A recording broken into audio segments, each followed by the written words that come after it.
बिस्मिल्लाहिर्रहमानिर्रहीम। मैं हूं सुहेल राना। तकरीबन 36 घंटे से लगातार बारिशें हैं और इस्लामाबाद, रावलपिंडी ऑलमोस्ट डूब चुके हैं।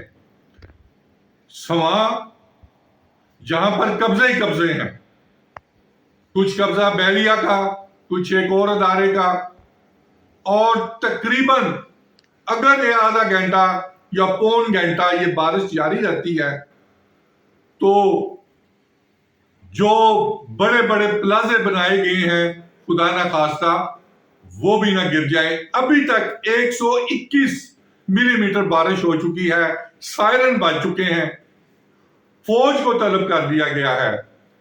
और जो महकमा मौसमियात का बड़ा अफसर RDA, उसने 111 ब्रिगेड के ब्रिगेड कमांडर को कॉल की और फोर्सेस को तलब कर लिया है।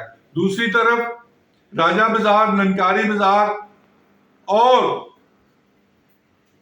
एक और जो हमारा जिस पे अब तो हालात इतने वहां पे कशीदा हैं कि वहां पे सायरन के बाद मसाजिद में ऐलान किया गया है कि नाला लई से पीछे हट जाए।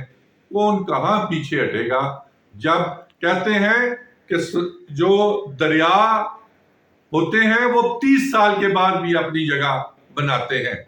तो इसी तरह सवां पे और नाला लई अगर ये 10 मिलीमीटर और बारिश हुई तो ऑलमोस्ट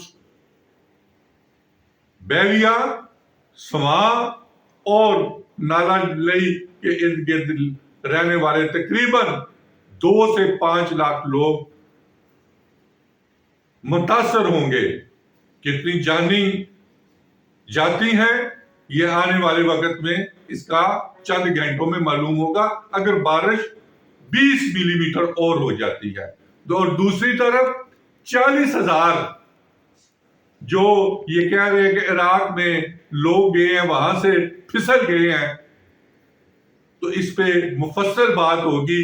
जैसे इन्होंने वो गुलाम अली को, राना गुलाम अली को सदारती अवार्ड दिया जो कि खरबों रुपए की करप्शन में मुलव्वस था, और इसी तरह अवार्ड वजीर आजम ने 2 खरब की करप्शन पे वजारत मजहबी उमूर और सुमरों को दिया है। वो भी गिरफ्तार हुआ और सुमरों भी गिरफ्तार होगा। मजीद तफसीलात के लिए आप बागबान TV, बागबान YouTube और डेली पोस्ट इंटरनेशनल साथ बागबान मैगजीन का नया शुमारा आज रात को ऑनलाइन किया जाएगा, उसको पढ़ना ना भूलिए।